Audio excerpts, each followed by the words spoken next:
जिस दिन आपके ऊपर जो है काले बादल छाए, सामने वाले ने कहा लैंड एक्वायर हो गई, तो आपको उस दिन सोच लेना चाहिए था कि हिसाब क्या है जमीन का। देखिए क्या है कि बेईमान आदमी है मुल्लू, जी तो आपने आपको उसने फंसा दिया। जी अब मुझे आपको पूरा हिसाब आपको देना पड़ेगा कि मुल्लू की जमीन कितनी थी, उसने कितने लोगों को बेची और कितनी बची थी, तब आपको सक्सेस मिलेगी। हाँ जी। ये आपका प्रेडिसेसर इन टाइटल है बेईमान, वो क्या करता जा रहा है कि लैंड बेचता जा रहा है आगे। तो इसका हिसाब आपको ही देना पड़ेगा, because in a suit for declaration of title you are required to prove your title as well as the title of your title of the person who has sold the property. Very true ma'am. तो वैसी स्थिति में आपको हिसाब देना पड़ेगा। Declaration injunction का against respondent number 9। Declaration and injunction in respect of which property? In respect of property खसरा नंबर मान लो 116/9। हाँ, एरिया इज 0.83 एकड़। 0.83 एकड़। जी this is the land in dispute है ना? जी जी। What was your case? My lord, my case was for declaration injunction saying that कि ये पर्टिकुलर लैंड हमने खरीदी थी मुल्लू से, who was the initial owner of the property my lord, 17/5/2006 में by registered seal deed। जी purchase from Millu on 17/5 2006 registered sale deed या by unregistered? registered seal deed। Registered sale deed. जी। Exhibit Exhibit T5। ये 116/9 है, 0.83 है ना? जी जी। Exhibit T5। हाँ। और तब से आप कब्जे में हैं। तब से हम कब्जे में थे। दावा क्यों खारिज हो गया? इसमें हुआ ये कि इनका ये कहना है कि हमारी जो जमीन थी You are claiming title and possession on the basis of this registered sale deed. on the basis of this registered sale deed my lord, but the position is that कि वहां पर एक नहर निकली और नहर में कुछ जमीनें जो हैं वो अक्वायर हुई।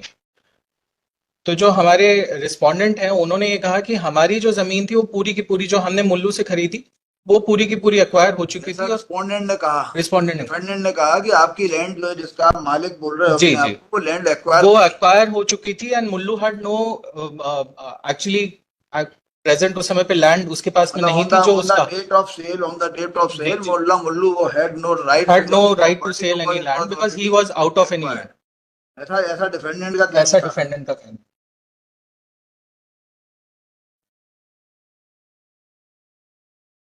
On the basis of this sale deed my lord हमारा नाम 4/1/2007 में it was entered in the revenue records by the tehsildar.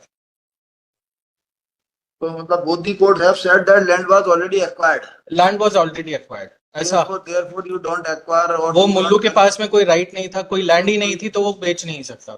तो एक्वायर हो गई थी, ये वाली बात जो है एक्वायर में माय लॉर्ड हुआ ये है कि देयर आर 2-3 डॉक्यूमेंट्स जिसमें एक डॉक्यूमेंट ये है कि एसडीओ जो इरिगेशन का है उसने ये लिखा कि पूरी की पूरी लैंड इस पर्टिकुलर खसरे से एक्वायर नहीं हुई थी, वो एक्वायर हुई थी 0.32 एकड़ दूसरी लैंड से हमारी लैंड से एक्वायर हुई थी और 0.82 जो है 116/9 0.83 जो आपने खरीदा जी ये लैंड इससे हमारा कहना है कि 0.32 एकड़ ही एक्वायर हुई है, पूरी की पूरी लैंड एक्वायर नहीं हुई। पूरी आदि का सवाल नहीं है, 116/9 0.83 एकड़ लैंड एक्वायर हो गई थी। ये किस बेसिस पर कहा कोर्ट ने?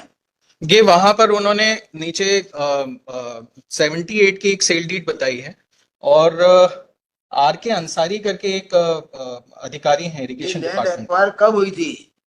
दिस वाज इन 78 अराउंड 78 ये 78 में एक्वायर हुई थी। तो क्या कोई दस्तावेज है एक्विजिशन का रिपोर्ट पर? जी हाँ, ये इन्होंने पेश किया है D20 मालूम।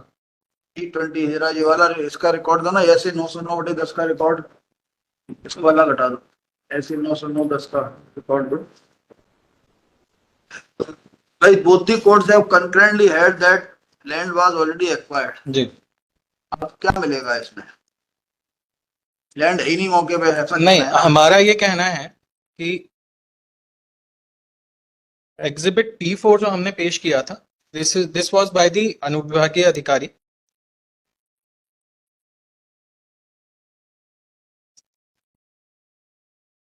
और ये डिस्प्यूट है कि वो एक्चुअली में उतनी पूरी एक्वायर हुई है कि small part was acquired.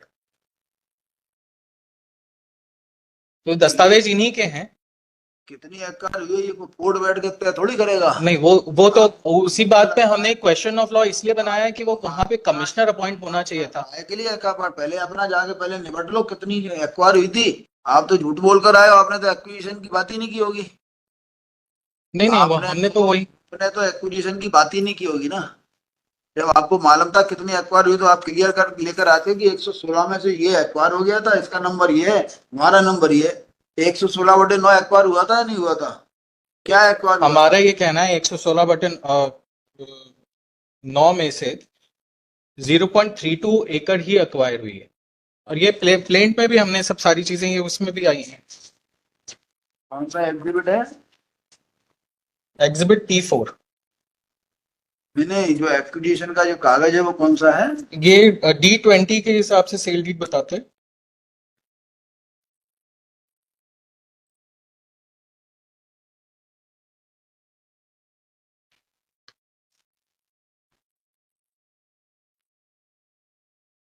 T20?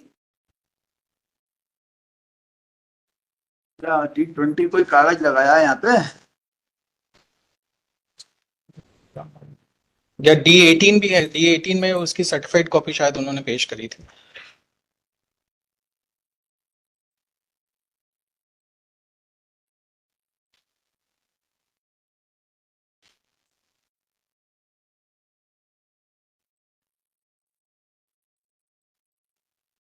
You are Sakharam?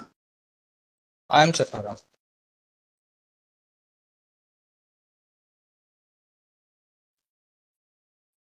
Mullu की जमीन कितनी थी टोटल?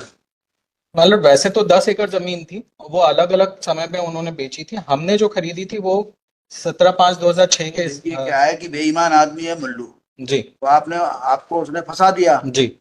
अब मुझे आपको पूरा हिसाब आपको देना पड़ेगा कि मुल्लू की जमीन कितनी थी, उसने कितने लोगों को बेची और कितनी बची थी, तब आपको सक्सेस मिलेगी।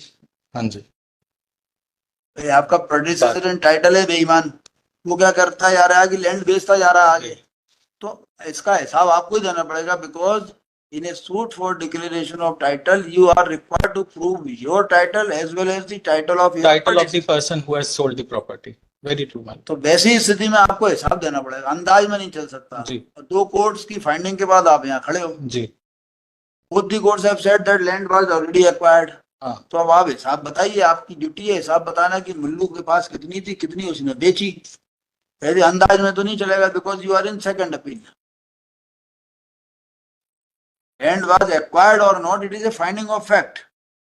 वो ट्रू है, बट हमारा ये कहना है कि ये वेरी डॉक्यूमेंट्स हैं इरिगेशन डिपार्टमेंट के। कहीं वो कुछ कह रहे हैं कि नहीं इसमें से इतनी एक्वायर हुई, कहीं वो कुछ कह रहे हैं कि इसमें से इतनी एक्वायर। इसके हिसाब से आप अपना केस तो नहीं बनाओगे। आपको तो अपना केस, जिस दिन आपके ऊपर जो है काले बादल छाए, सामने वाले ने कहा लैंड एक्वायर हो गई, तो आपको उस दिन सोच लेना चाहिए था कि हिसाब क्या है जमीन का। अब यदि मुल्लू के पास थोड़ी सी भी जमीन बची होगी तो उसमें आप अपना हिस्सा मांग सकते हो। आप वहां जाके आपको पता ही नहीं है कितनी लैंड हुई, नंबर बदलते जा रहे हैं। मुल्लू के पास नंबर था 116/1, फिर बाद में आपने 9 खरीद लिया, तो रोज नंबर डाल डाल के बेच देगा। पहले था 116/2, फिर बाद में वो 116/9 हो गया। हाँ, इसलिए हो गया कि धीरे धीरे करके वो बेचता जाता है आगे, पटवारी दर्ज करता जाता है, तो अभी और बेच देगा आगे, नंबर 13, 14, 15 तक डाल के। उसको क्या है, आप हिसाब बताने में सब है। तो ठीक है, आई एम डिसमिसिंग और you withdraw it, you take chance report की अदर।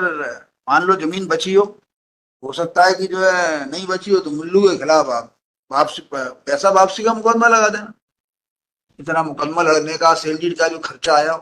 नहीं, मेरा सबमिशन ये था मालूम कि चूंकि इरिगेशन डिपार्टमेंट के खुद के वेरिड डॉक्यूमेंट्स हैं, हम जिस डॉक्यूमेंट पर रिलाई कर रहे हैं उसमें एसडीओ खुद कह रहा है कि इस पर्टिकुलर जमीन से जो हमने खरीदी उसमें से 0.32 एकड़ ही एक्वायर हुई, और बाकी की जो जमीन जो है 0.82 एकड़ है वो बाकी के एडजेसेंट लैंड है, उसमें से एक्वायर हुई, ना कि हमारी लैंड में से। तो आप बताओ, अब आप यहाँ से शुरू करिए। मुल्लू के पास इतनी जमीन थी, इतनी एक्वायर हुई, इतनी उसने ऐसे बेची, फिर उसके बाद 116/2 के बाद 3, 4, 5, 6, 7, 8, 9 बने।